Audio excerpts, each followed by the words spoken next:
life orients towards the increase. So we want our future to be brighter than the past. We want our future to be bigger than the past. This is an orientation towards growth. So life likes to grow. Welcome to the Thrive with Cate Stillman podcast, made for you by us. All right, for those who don't know me, hey, I'm Cate. I've been doing this for a very long time. I've been coaching for a long time, and I love it. So my background is in Ayurvedic medicine and yoga, and from there I moved into really helping people achieve their Dharma. First of all, tune into Dharma, or tune into who they want to become next, and then how to make that happen. And the reason I think that happened for me a lot is I'm a strategic thinker, I'm a futurist, and I've been trained a lot in business strategy. And so combining those with Ayurveda, with like a holistic way of not just reaching financial goals or career goals or body goals, but really a combination of all the goals. Like, how do you really design the life that you most want to experience next? And so because I have a lot of this East meets West, and like the finance, career, team building with the, holistic, somatic, more habit driven Ayurveda, that it becomes this unique synergy. And that's really why the people who are in my clubs are in my clubs, because it's a bit of a unique experience.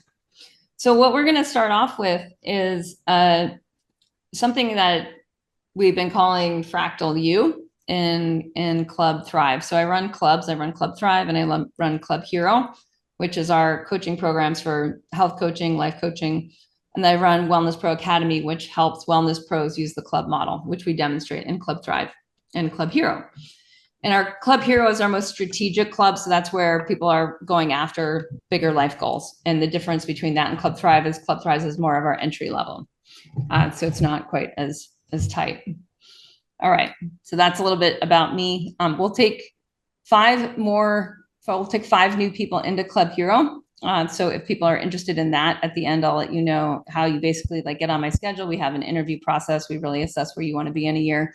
And if it makes sense, if your ambitions exceed the cost of coming in, then it's just a no-brainer to join Club Hero. So that's my big pitch. If you were wondering when I was going to pitch you, there it is. All right. So what we're going to do is we're just going to go onto my pad, and we're going to look at Fractal U. And we'll do this. I'm going to just teach it for a minute, and then we'll do a somatic experience so that you can drop in. So for those of you who are much, kind of get stuck in your head and you get your head disconnected from your body in goal setting. Does anyone have the problem with that, with manifestation, where you set a heady goal and it's not embodied, and then there's this disconnect where your body doesn't believe it and your head's all in? How does that work?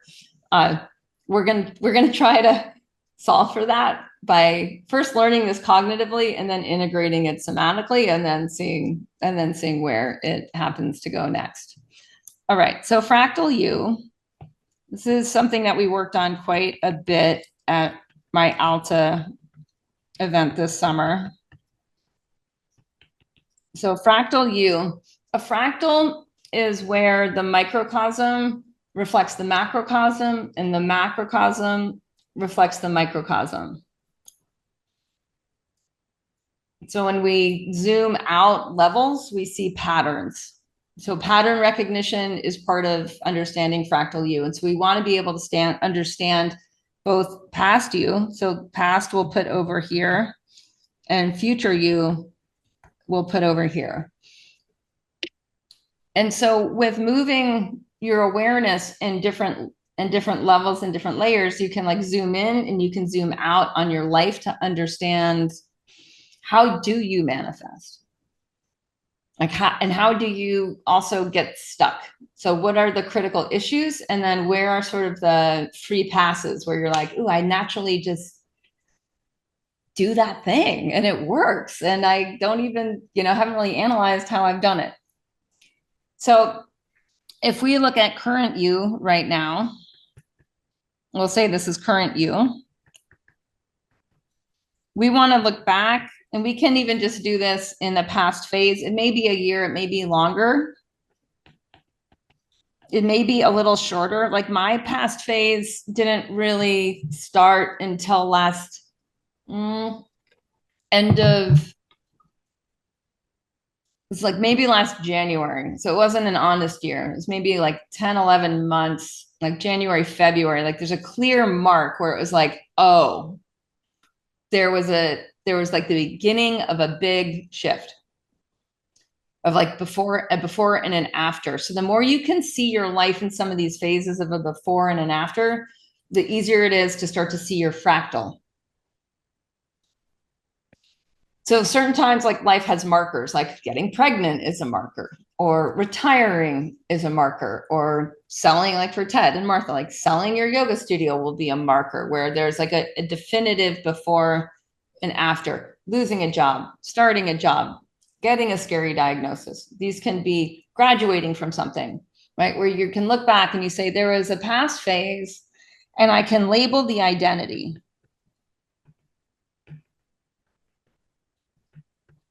And when you look back at a number of past phases, you can start to see your own growth. And in this, you're identifying what we call unique you. Because the fractal, the microcosm reflects the macrocosm and vice versa. We want to be able to see, like, where are you going? So as far as like manifest 2025, and this is where we're going to put a cape on you. And I like the trucker hat.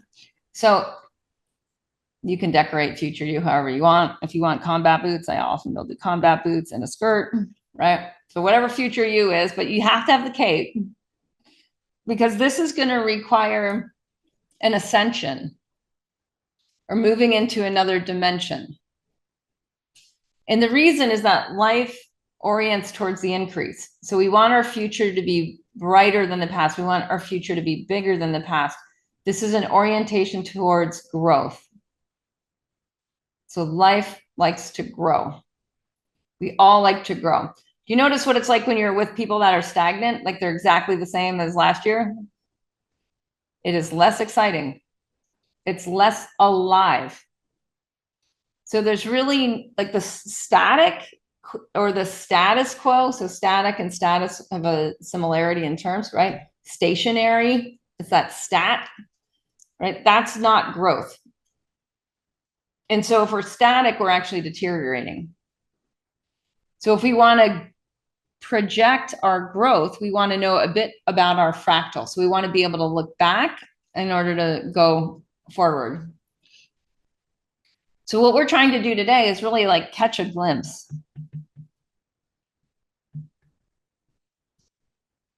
of who is future you? Who is the you are trying to manifest in the next 13 months? In Club Hero in the past year, we've focused primarily on Pareto principle, the 80-20 rule. And this is part of the work in terms of future you from Dan Sullivan at Strategic Coach.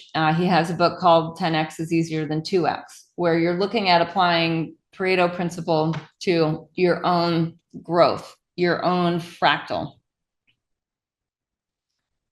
So with the fractal, what you can see is that when you grow, you take about 20% of your old self with you and you ditch about 80%. If it's a clear dimensional jump, if you go up a dimension.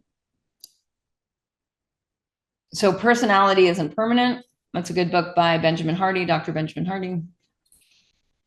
And it shows that there's this plasticity of self, so that within the fractal, there's like 20% that gets selected, that gets upcycled.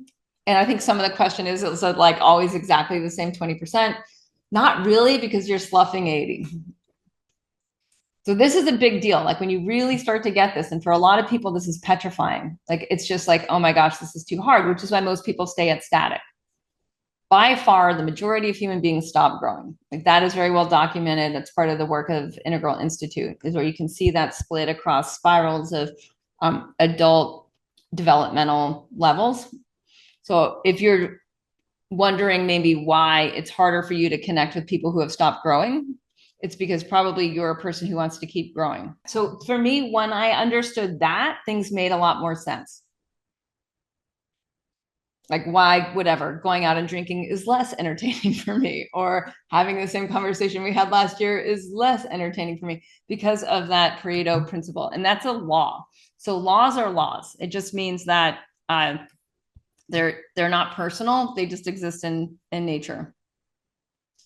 Okay. So I want to go over a few more of these laws because it might help answer where you need to use time differently in order to achieve or experience the future you really want to manifest in the next year, because we also want to get into the critical issues of where you feel like you're not hitting your manifestation goals, where you set goals and you make maybe some progress, learn some things, but you're really not able to predict that which you want to, you're not able to achieve that which you predict. Okay, so I'm going to go over a few of these. Murphy's Law on fear. So if you're in fear, you get stuck in fear.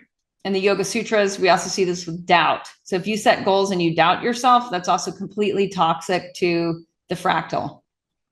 So you want to identify that. And I'm going to just call these out so that you can see and note your own patterns. So just take notes as I go through these. Okay, Kidlin Law. If you write down a problem specifically and clearly, you've solved half of it. So this is part of where we want to get to by the end of today, is that we've specifically and clearly stated where we want to be a year from now. And if we can do that, that should bring up our critical issues. Our critical issues are that which will keep us from hitting that goal. Maybe it's a skill gap. Maybe it's a people gap. Maybe it's a tool gap. Maybe it's a mindset gap. So any of those gaps will keep you from hitting that next level, the one the future you with the cape is at.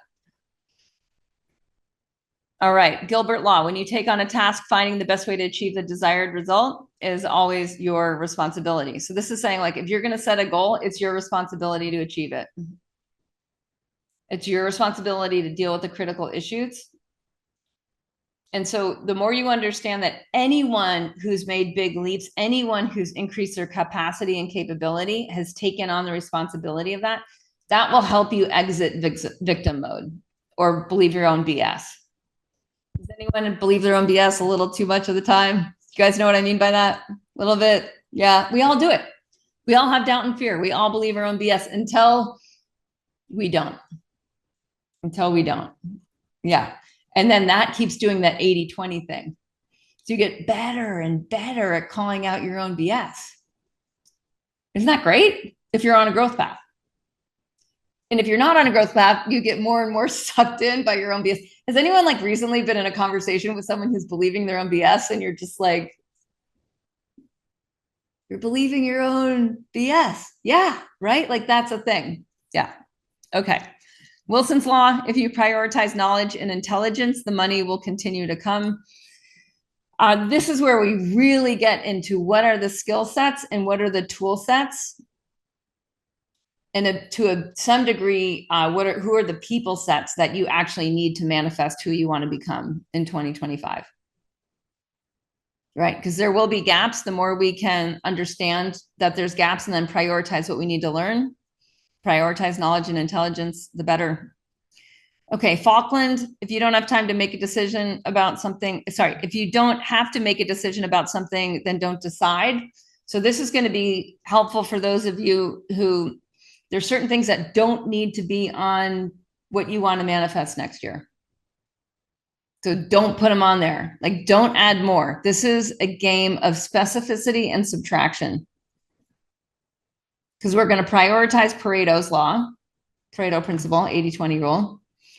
And because you can only take 20%, that means you always have to subtract 80%. So we want to hit the target with specificity. And if we don't have to move something forward, then we're not going to worry about it. You don't have to get better at all parts of the self in the same year.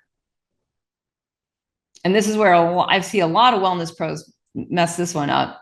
I work a lot with wellness pros, right? Where it's like, if you want to grow in finances, like let's focus on that, which means we're not going to try to move forward 5 other things like adventure travel. earn the money first. And then I promise you the adventure travel is a lot more fun, or you might not be able to have certain experiences in relationship. You might not be able to, say like you want to, whatever, blow through multiple levels of something else, but they're really less important than the one thing. Then we go to essentialism. We focus on the one thing that's really important, especially those of you who set too many goals and don't hit any. Okay, Parkinson's. If more time is given to complete a task, it will likely consume the entire time, often resulting in less efficiency. So this is where, again, we want to get really, really clear with our time. And I'll show us a little 1-minute video on how uber successful people use time. We just watched it on the detox certification call. It's really helpful to watch that. So we'll get into that a little bit down the line. Okay, so just note which of these laws is I need to, that one, that one's important.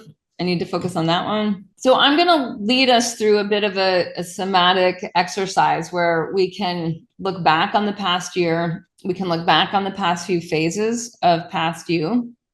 And we can start to also look way forward into the future.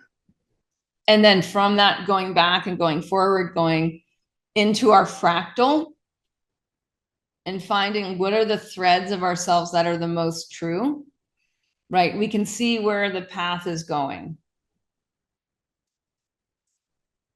Before we do that, I want to bring in one more concept. So I'm kind of putting all of the plates on the table before we get to eat.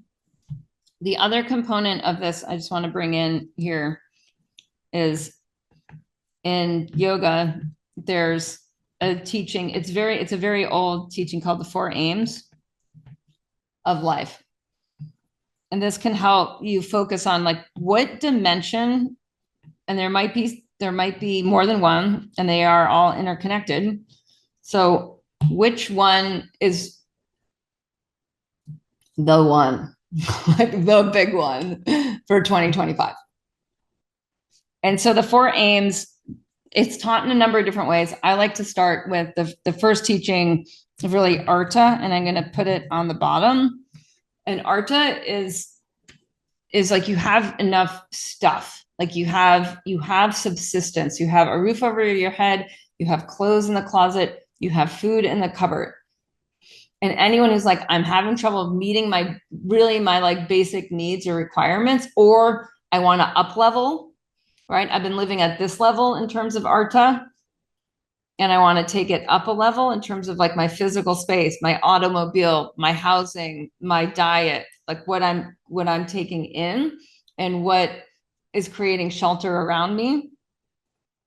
Then just note that and maybe make some notes to yourself. So if you draw a similar picture, just write if that's it. If you're no, my art is dialed in, I'm good, right? Then also note that, because that is a deal. If you don't have this, the other 3 become impossible. So this is foundational. That's why I have it on the bottom.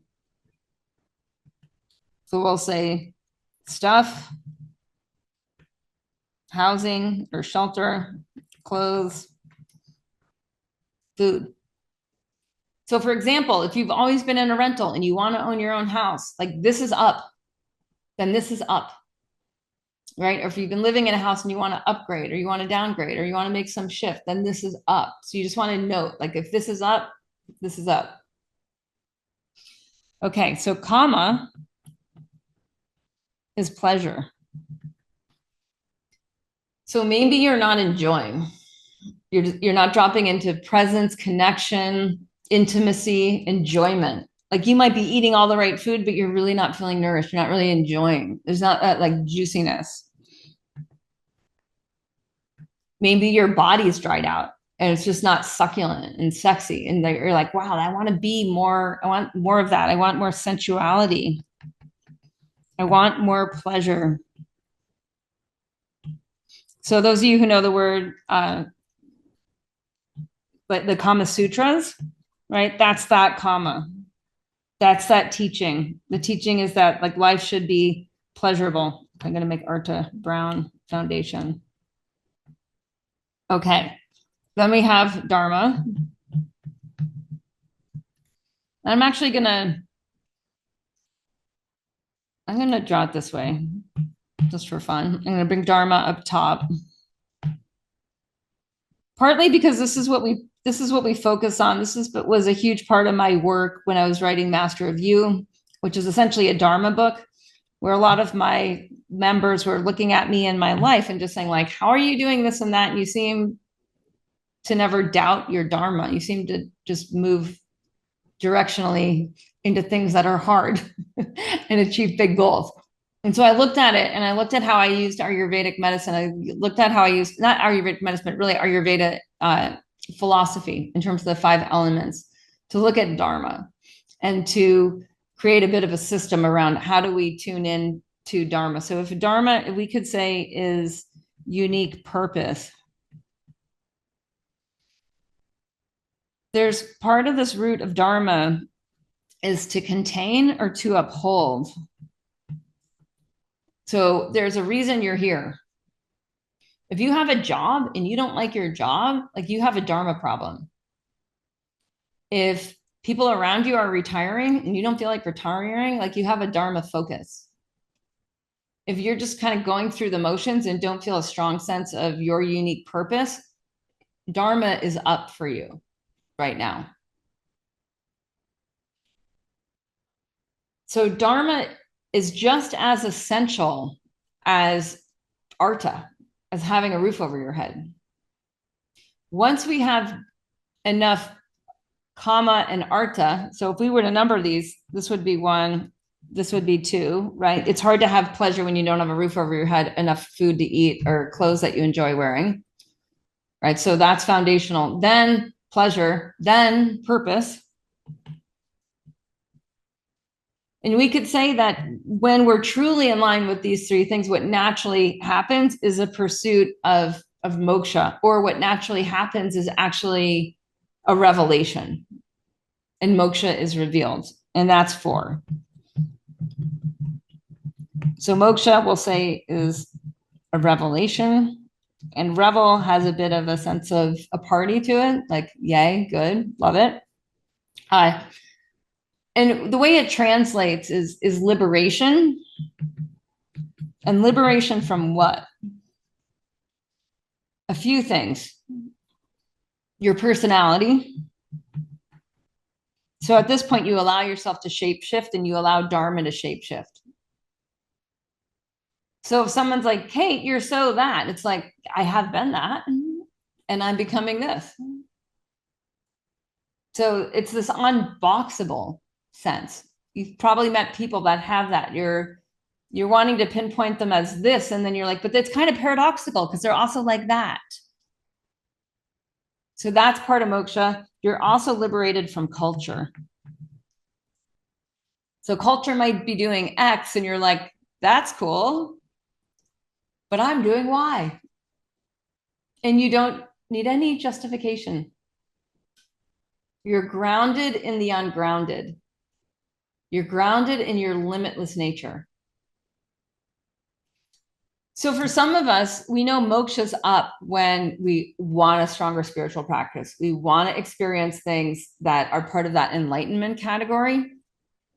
And sometimes this is completely uninteresting to your friends who are really in Kama, right? Like, they just want to party. They just want to do fun stuff, adventure travel, like go do, whatever it is. Like, they just want to do that. Or to the people who are seriously driven around wealth, because wealth is going to fall under Artha.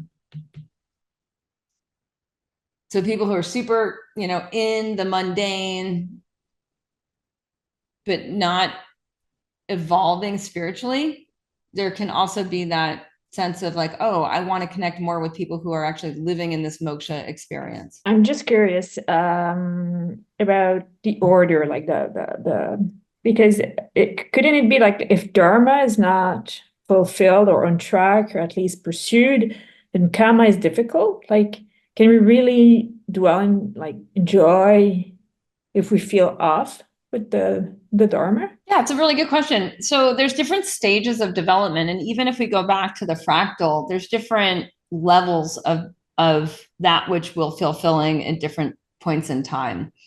So you can be crushing Dharma and actually really weaken Artha. I mean, I think a lot of you have seen this, especially those of you who've worked in spiritual communities, right? Where you're like, wow, crushing Dharma, like on track with purpose, but having trouble buying a house or paying the rent or sending the kids to school or whatever it is.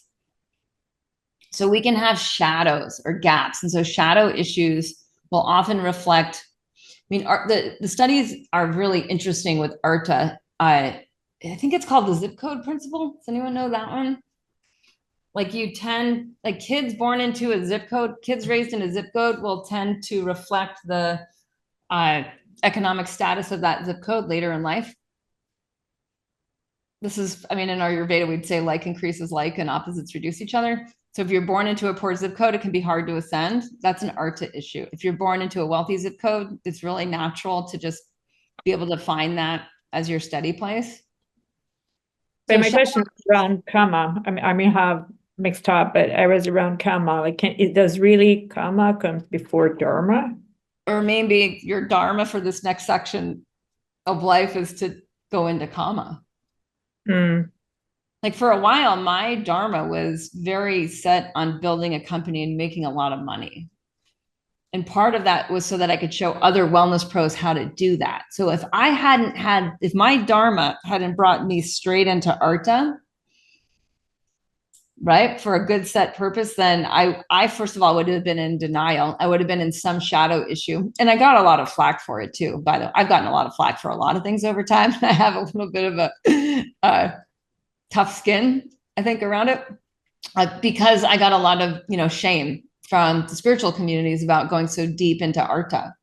But when I zoomed out, I knew there was a bigger reason so that I could show people that were in the healing path, dialed into Dharma, how to do it. So Dharma can also, your Dharma might be showing up as Kama, your Dharma might be showing up as Moksha. And that's why I have Dharma on top, is it's the most plastic.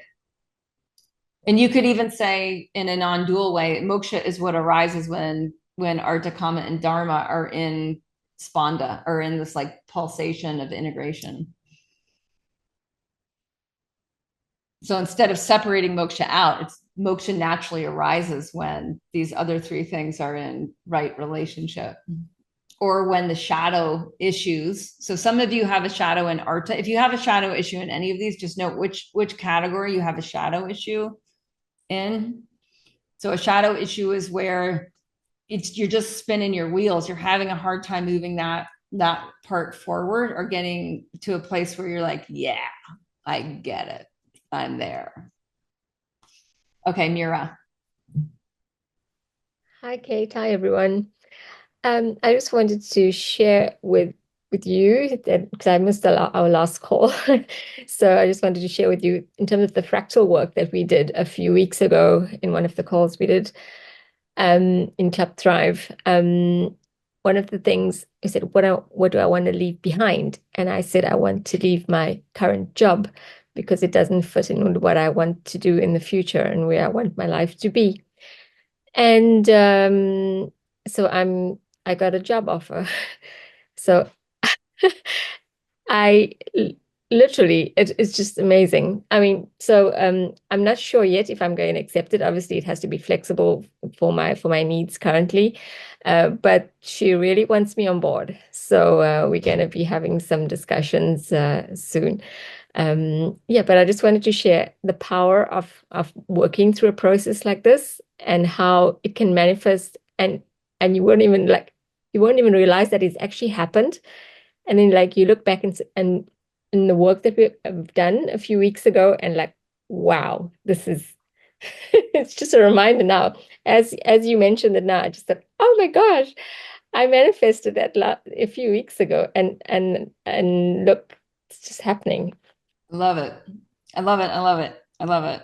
And I know Nina shared a story with me the other day with her detox of like setting a goal and hitting the goal. And yeah, that it's like that, like this is how it works, right? There's a lot of, to me, it's like the more we work with the process, the more we get it, we start to see the 80%. So if 80% falls away, and the more we're clear on identifying it, and the more we're clear on identifying the 20% and starting to see these splits, and the more we can go back and go forward, the more repetitive. So repetition or abhyasa is part of the process. It's part of the process of strengthening our ability to flow into future you. And to also deal with critical issues. Because a lot of what I've noticed in my own path, sometimes it's like Mira, where it's just like, this is what I want, I'm aligned, bam, it happens. And I know with Mira, because we've worked together for years, there's also was like a lot of hard things that you worked through in the past that enabled you to then have much faster manifestation. Absolutely. So what I noticed for me is like when we're doing that hard work and it seems like whatever, you're like in a jail cell and you're trying to carve your way out with a spoon, right? You're trying to, right? Like when it feels like, oh, wow, there's a few crumbs of dust falling from the wall. Like, you know, that is the work that then allows for much greater and much faster manifestation. And most people are not willing to do that work. It's easier to just go have a gin and tonic or a bong hit or go internet shopping or have a cookie, like pick your poison, or gamble, or whatever that means for you. Or for a lot of people, they just go into solving other people's problems, right? So you're like infinitely busy. We worked yesterday in Club Hero with because I asked everyone in the beginning, like, what's your critical issue? This is basically what we do in Club Hero. It's like, what's your critical issue? We start problem solving using structures. And it's so easy to see when people are in denial. Because the mind is a very, very crafty thing, and it'll create drama. It'll focus on drama. There might be a family trigger. There might be a work trigger. There might be something. And all of a sudden, 80% of your attention is not going into solving for the critical issue. It's going into something else. And that happens, right? And that's where so much of the support of helping each other grow in a mastermind is so important. Okay, I feel like we now need to do this. So let's just, I'm going to keep this on the screen. So we have, we have two maps here. We have the 4 aims map and we have the future you fractal map. And you can close your eyes because these are now in you. And allow your body to be both relaxed and alert.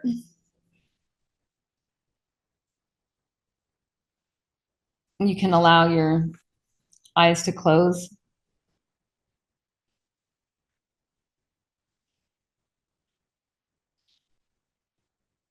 And look back. We're going to go way back. We're going to go back into the decades of your life and look for themes. So I see we have some people that are younger and some people that are older. So for some of you, you'll focus just more on a couple of decades, and others of us will have maybe 6, 7 decades to cover. And what you're looking for as you look back through the decades of your life is we're looking for your essential nature. So the you that can't be changed is your fractal. So the you that maybe was misunderstood, especially early in life, or maybe was misunderstood in various decades of life or periods of time in life, or had a harder time connecting, but was true to you, just look for that. So it's the you that transcends culture.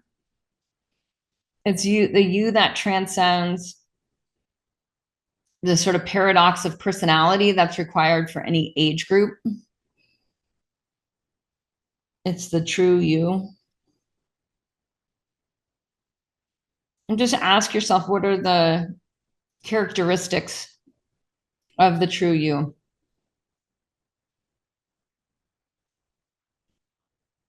Who are you? Who have you always been? What is your nature? And as you receive yourself, you sit in yourself. This is svasta, seated in the self.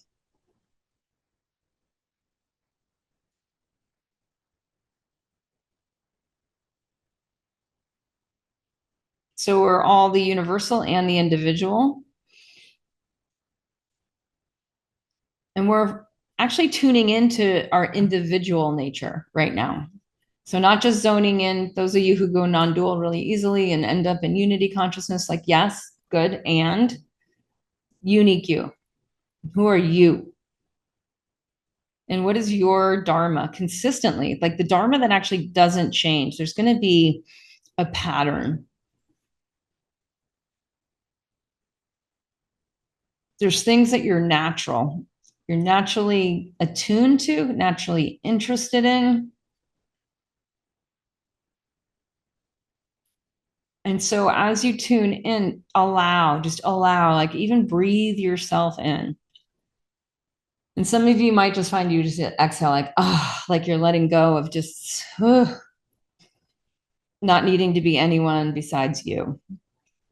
You're magnificent. And we need you. There's a reason your fractal is you.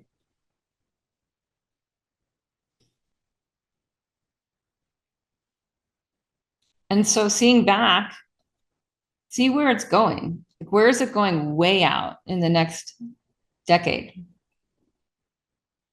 Where is it going? Where does it want to go? Even if only 20% of who you've become gets to go to that level, what is the essential 20% that's made it through all the decades? That's going through a huge leap, a 10x. And zone in on that. That's the fractal. That's the 20% that's going into the future.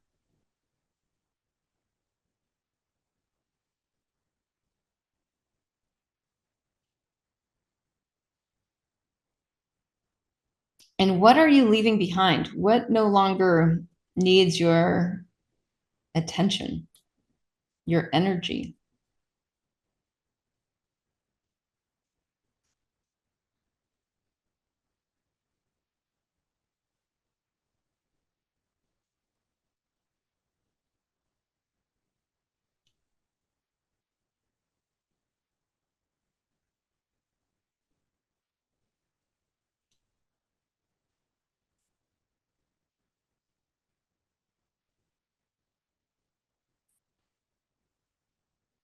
Just feel what it would feel like to let that go, to no longer need to put your energy, your attention into what now will just be the drama, will be the past self, will be the status quo.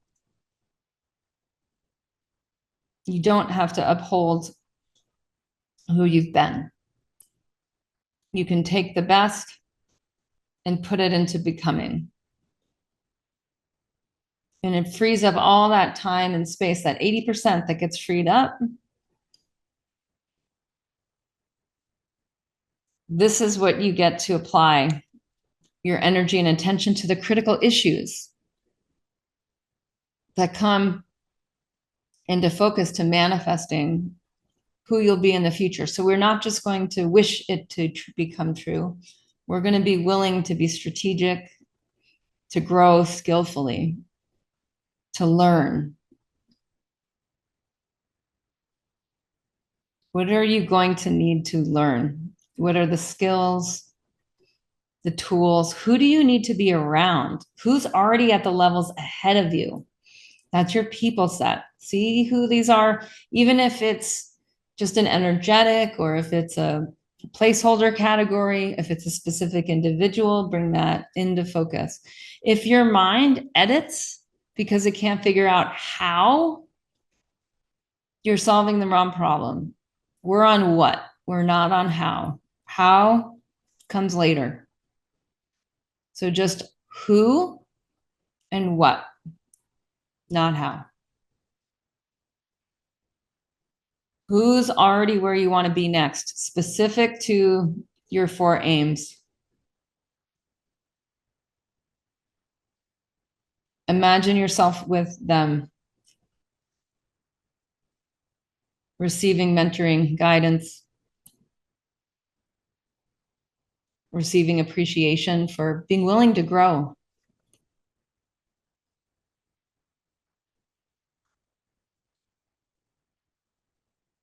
What is the mindset that you're going to need to have in order to ascend to 10x, to refine your fractal at the next level?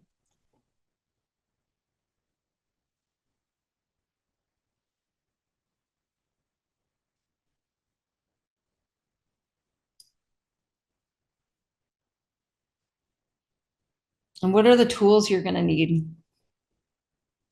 Maybe some of these tools you already have. Maybe some of these tools you're afraid of. Maybe your past personality has been resistant. But personality isn't permanent, and tools can be learned at any age.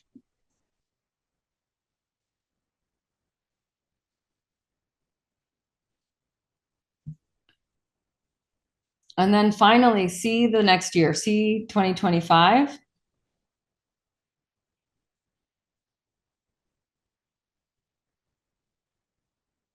What do you want to have experienced? So if it's a year from now and we're looking back, who have you become? What's changed? What's your new normal? What's your new floor that you're standing on? What was the hard part?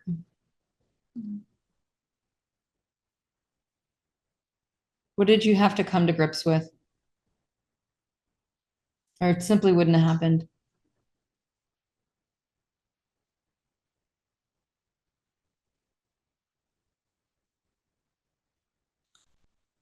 And continue looking back to see the thread from the past into the future. What were your critical issues in 2024? What were your challenges? What did you overcome?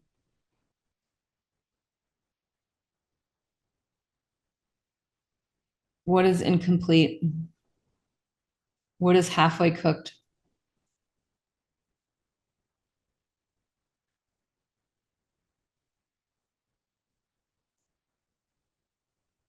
And what progress have you made?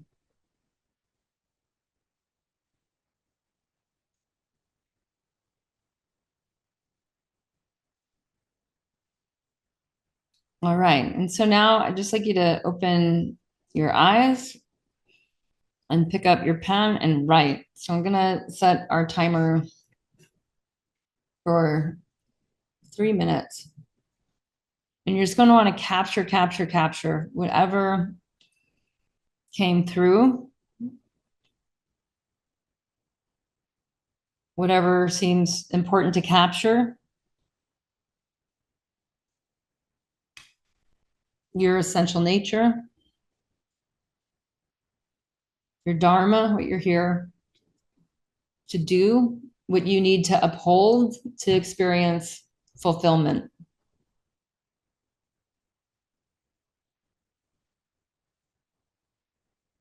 What are your recurring critical issues?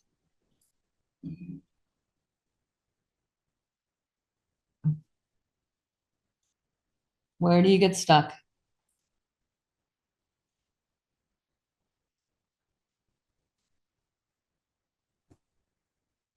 Where are you going next? What's in process?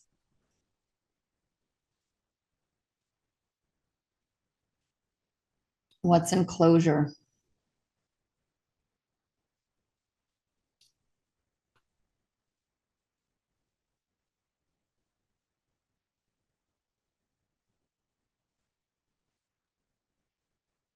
Can you give future you a name? Can you label the identity?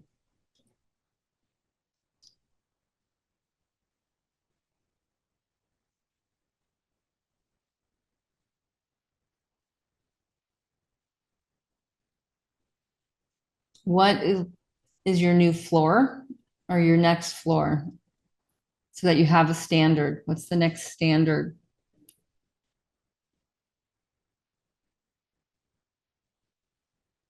Can you label the past identity on the past standard? So then we'll look at today as A. We'll look at a year from now as B.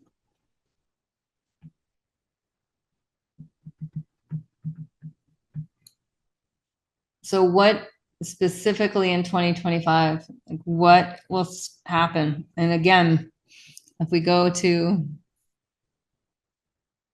this law of Kidlin, if you write a problem down clearly and specifically, you have solved half of it. Like where exactly do you want to be a year from now? What do you want to have experienced? What is your new reality? In terms of Artha, Kama, Dharma, Moksha. So specificity here matters. The way you know you're specific enough is someone else would know that it's changed, that you've arrived. Someone else could objectively measure that you've arrived. You can't personally measure. We're not subjective enough. Too biased.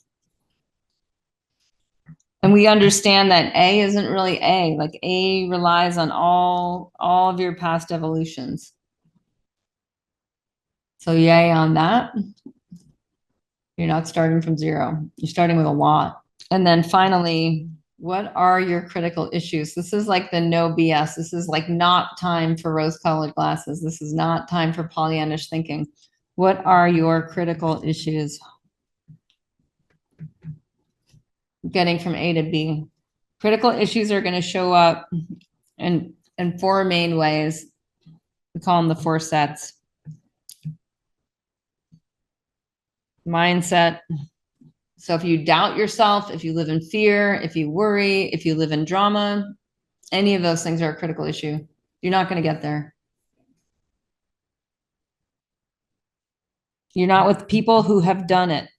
So if you're not with people who are already at B or C, it's actually usually much better to be with people who are at C, because for them getting to B is really easy, right? They're like, you've been there, done that, done it 100 times. So being with people who are ahead of you and then people who are a few steps ahead of you, right? Really important. What are the skills that you have at B that you don't have at A? And then what are the tools? Tools are changing really fast right now.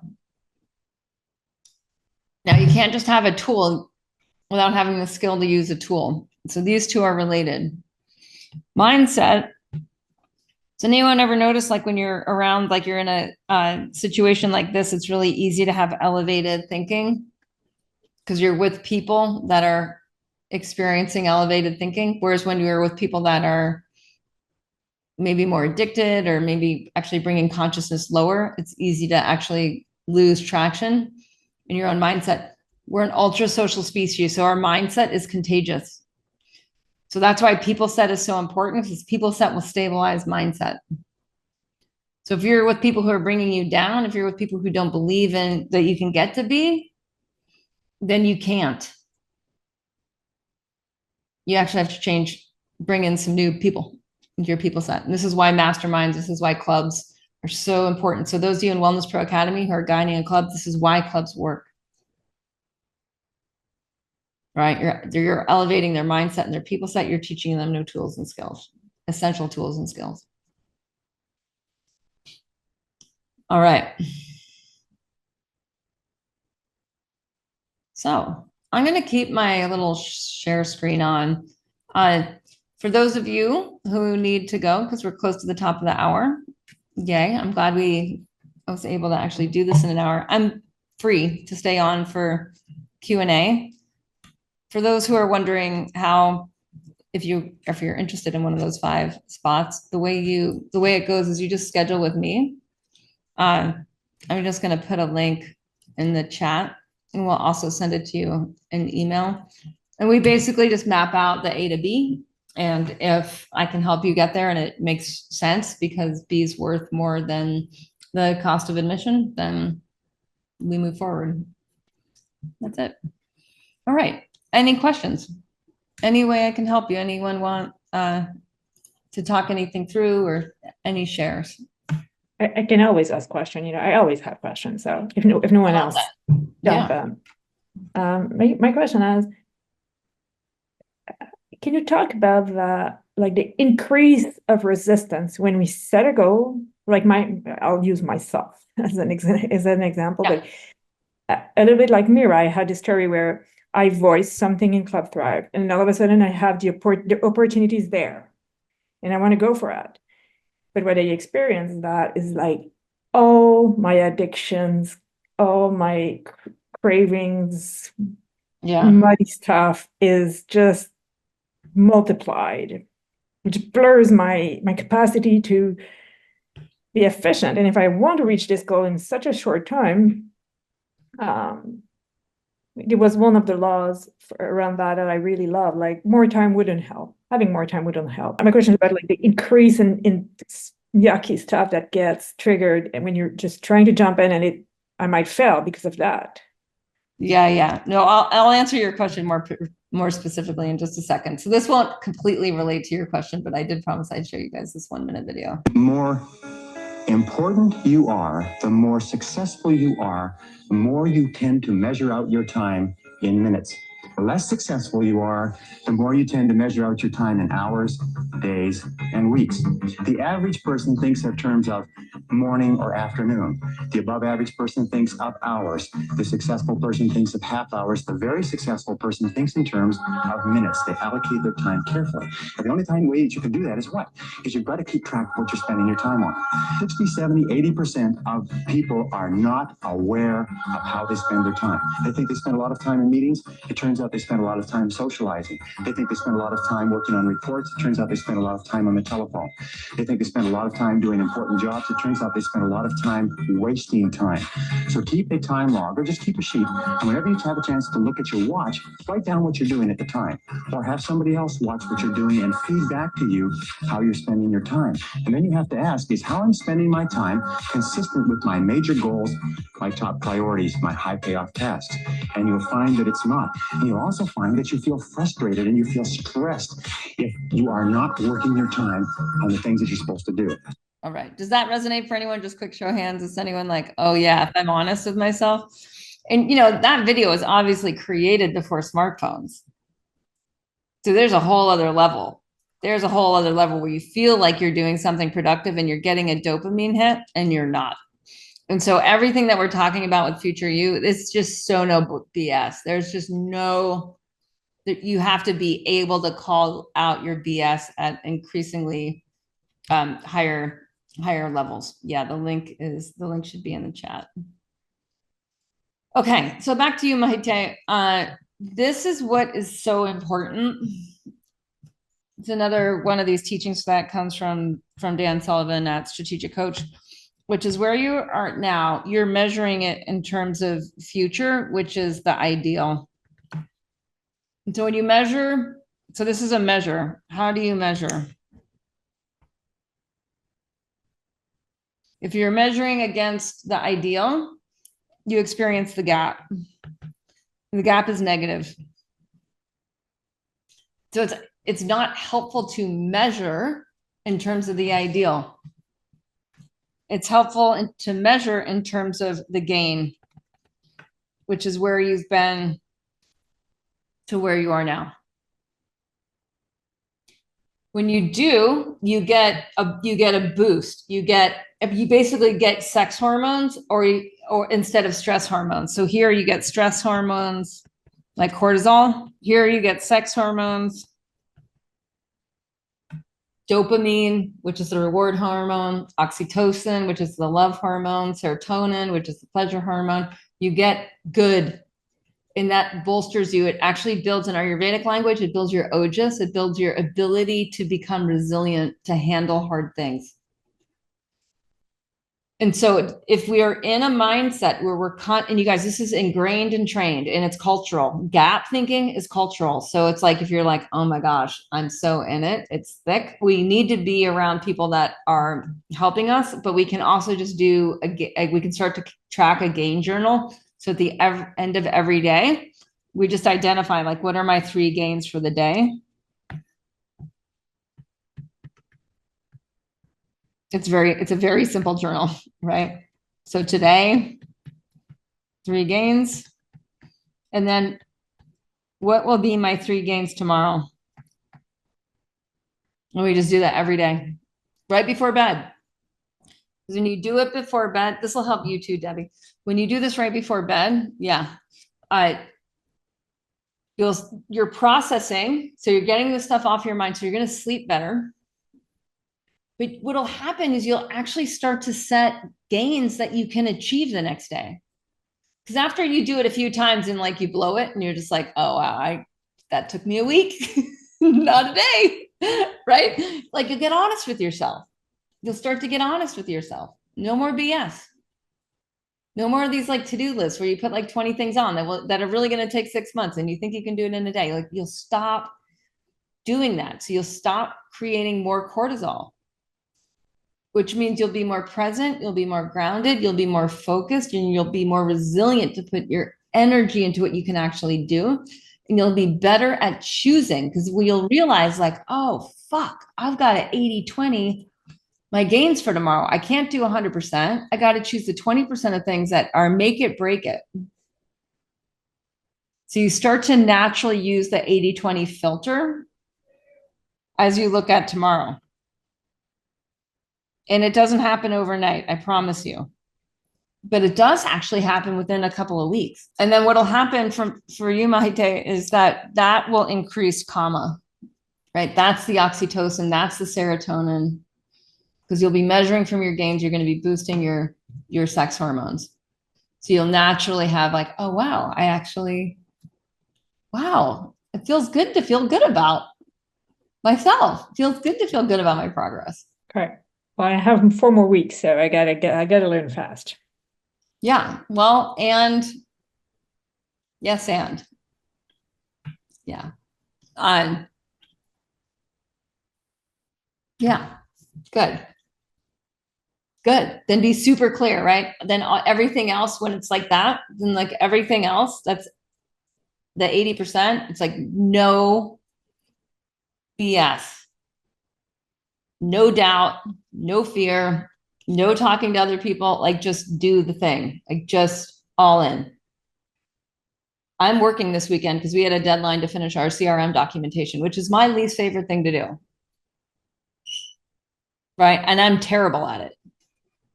Right. And a lot of things that we're not good at, we don't like to do because there's a skill gap and there's a tool gap. So the things that we're good at that come easy are usually fun because we can be in flow. Our challenge can meet the skill can meet the challenge. So when you're out of that, it's like everything else is just all in. Yeah, no feeling sorry for yourself because we're choosing it. Yeah, you got it. We got your back. And then just feel that we've got your back. That'll boost the sex hormones too. And how fun can it be? How easy can it be? Write that one down. How easy can it be? That'll boost your serotonin. All right, Nina. Hi. Okay, this was really helpful because it's like, okay, what do we want to manifest for the new year? In my mind, as an entrepreneur, I'm like, okay, what are my business goals and what are my financial goals? And then when we did this, I'm like, oh no, girlfriend, it's all karma. Like I have so need the pleasure back in life because I've been so hyper focused on, being an entrepreneur. Mm-hmm. And I love this introduction of the critical issues because I've never heard you talk about this before. Mm-hmm. So also love that you were just talking about time because I'm like, like, what's my critical issue of time? It's like, is it mindset? Like I really just need to be tracking my time more because that also doesn't sound very fun. So, yeah, I don't know. I just, would love some feedback. Yeah. I can speak to all these things because this has been, because this is reality for me. All right. So a few of these, it's you're in a Dharma Artha play, right? With work. And so to me, there's a level of complexity. So as we become more skillful, the future you requires everything. It requires the best of everything, always and continually. And this is where, you know, when you watch people who are really great in a few domains, right? They're not only great at this, they're also great at that, right? We can have respect for that. They've gone through a lot of these iterations with precision, and they've made hard choices that have really brought them outside of culture, right? So over here, we have to transcend culture, which means we're not doing what everybody's doing. And our personality is changing. So the way we're using time isn't the way that other people around us are using time, because the majority of people are not doing this. The majority of people you are all with are not doing this. That's why mastermind groups are essential for people who are growing. That's why people that grow a lot invest in mastermind groups. Once you start investing in mastermind groups, it's a continual process, because you're like, I'm worth more than anything else. Like, I'm worth more than products, like more than that's the stuff. Who I'm with really matters. So being with the people that are fun, that are doing hard things, because adversity habits are what makes us great and feel great, and you get more dopamine, right? You get more of that reward hormone, etc. So a bit of it is just like raising the bar. And then as you're doing that, experiencing the pleasure of it. So like you and Valerie are friends who are both in WPA, and just experiencing the pleasure of growing together. So you point your awareness into the pleasure and the depth of connection and the new friends you're making in there. Like you and Kavita are friends now because of that. And the more you guys connect, because you're moving, and I see Kirsten's here and Walden was here a minute ago. It's like the more you're connecting, and Bev's here, right? It's like you're connecting with the people that are in that and doing the work. There's just a bit of actually tuning in to moksha. These are opposites. These are on opposite sides of the polarity. There's all these polarities happening. So the polarity of moksha is that it has access into kama. So every moment is shot through with bliss, even when we're doing the hard work together. So sometimes what happens is we've been so trained to like, I'm doing the hard thing. I got to be focused. It's got to be miserable, right? Because maybe one of your parents was like miserable about their work, or who the fuck knows? Debbie's like, yep, right? So like certain things will resonate and you're like, oh, wait, it doesn't have to be that way. And I realize this a lot with parenting, you know, with parenting, where you just feel like sometimes time's going so fast. And, or at least this is how I felt. I felt like this since the minute my child was born. I'm like, time is like, it's like sand slipping through my fingers, and just trained myself. I remember I trained myself when I was nursing Indy to just be in like 100% in liberated kama. And I had the blessing, or we had the blessing of, I conceived, before I conceived, I started studying with Sally Kempton, with Swami Durgananda.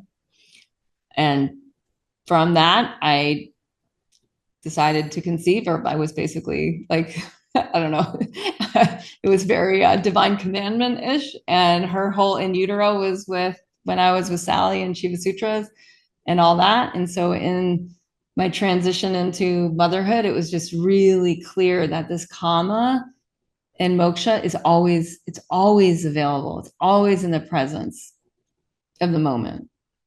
And so like you guys, I really love coaching. This is super fun. This is a kama activity. It might seem like Dharma, but it's total kama, because the last Dharma activity I did was the CRM documentation meeting, which was like,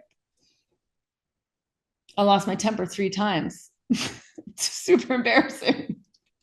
Right? But like, how do I then try to bring kama into that? And that now is my path. And then making sure I have people around me that are the right people. Does that help a little bit? It does. It's like bringing the kama into the present moment. Yeah. I also need to like have less time of working. There's that too, but yeah. So yeah. then get clear. Like, so I use timers. Yeah. I am absolutely religious about like, okay, I have 10. If I think the activity will take 30 minutes, I put the timer on for 10. What can I get done in 10? And honestly, with AI, it's never been better.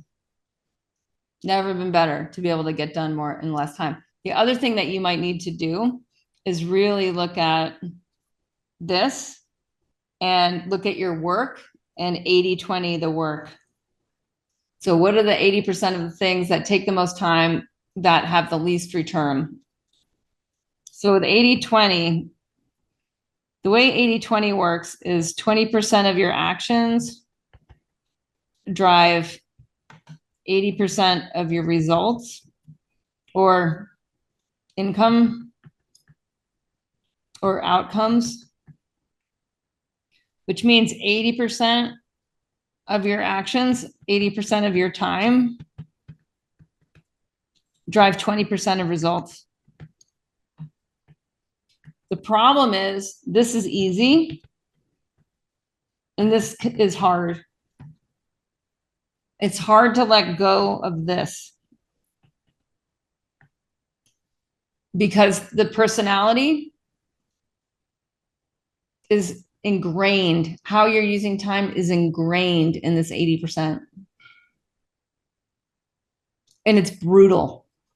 Like when you really do it, and that's why we need to do it together. Like all adversity habits are possible because we do them together. We're an ultra social species. We're like the ants building the ant nest. We're like the bees building the beehive and making the honey. Like it is a group activity. And the more we get this, like if you look at, I mean, I love Elon Musk as an example. If you look at his success story, it's like everyone he was with at PayPal became billionaires. Or maybe not all, but it was like 18 out of 20. It was crazy. Right? Not millionaires, not money with an M, money with a B, right? You're like, oh, people set, tool set, skill set ties into people set, mindset. You guys, it's always that way. Pareto's is a rule. 80-20 is a law. It's not random. This is how nature works. 20% of the seeds grow 80% of the crop. That was Pareto's big discovery. He was I think he was an Italian economist in the 1920s, something like that. And that was his big aha, was 20% of the seeds grow 80% of the crop. So then he just looked everywhere and he's like, it's always fractal. It always works fractal. We work in fractals. The microcosm becomes the macrocosm. The macrocosm becomes the microcosm. So if you're stuck in time, it's time for an 80-20 and it's going to be brutal. Which can happen through some things of just handing off. But, you know, if we look at it, we've got delete, we've got delegate. Right? We've got some things that we can park someday, maybe. But this is no BS. And then it gets so good. And then it gets so good. It gets to like where Mira's like, all of a sudden you do this and then that happens. It's amazing. I just manifested it. Bam. Yeah. Well, first this work happens. I mean, sometimes it's mixed up and simultaneous and all that because that's the nature of nature. It's a little messy. Thanks for Does that help, Nina? Yeah, it does. Thank you. Do you know a bit of what the 80% is? It should be like, it's whatever your intuition is pointing to. Yeah, I do. Okay. Thank you. Yeah, you bet. You bet. All right. So those of you who are not in any of our who aren't in Club Thrive or Club Hero, we have our free club, which I'm calling Club Thrive TV. And in 2025, we'll be publishing more on it. This is like our social, it's kind of like takes the place of a free Facebook group. And so this is where you can see like what's going on next on the calendar. This is what we did this week. We tend to do a couple of things a month. I haven't announced yet what we're doing next month, but I will shortly.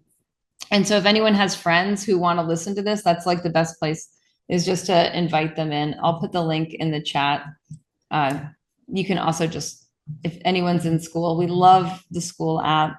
We've been super down with our transition in here. It's just been really, really great. And then when they come in, anyone who's actually curious about Club Hero, the best way to get in is just to go through through this and do the Future You session with me, which is a free course that everybody gets access to. So if anyone has a friend that should definitely be in here with us, that's like the free place. It's the free place to start. So I'll just put that link in the chat if I can find my chat window. Yay. I'm curious if the Club Hero, is that like you have to go through Club Thrive and then kind of graduate Thrive? No, but it includes Club Thrive. It's just like my inner circle. So everyone gets access to Club Thrive. And then, yeah, it's a bit of the fast track. It's actually really cool to see what's been happening with the Club Hero members. I'm always, I don't know. Nicole, do you want to speak to it? You know, it's Club Thrive on steroids, and it's very it's very intense. But I like the two together because Club Thrive, a lot of what we do in there is the Ayurveda part. And then Club Hero is more business oriented. I just sold a business. It's been a really, really, really hard year. I just sold a business that we got to $8 million. And this has been a year of adjustment. And so being a Club Hero has just helped me lose that identity that I had with, you know, the 12 years I put my heart and soul into that. And to see that there's still life after death. I'm very appreciative. Thank you. Yeah, it's been so fun it was so fun to work with you through the whole, I mean, because you've been in Hero for years, just through the whole process of I think I want to sell, and then through the whole process of, and then this, and now we're like the next invention side. So yeah, people tend to stay in the clubs for a long time because it just becomes, you know, we share a language, we start to share in a mastermind, you really do start to share a third entity of this mind and this support system that allows things to be possible that are otherwise not possible. And for me, what so keeps me in this for decades is that it's like so cool who we all become. Like I'm just so, it's just to me like, wow, I'm just blown away.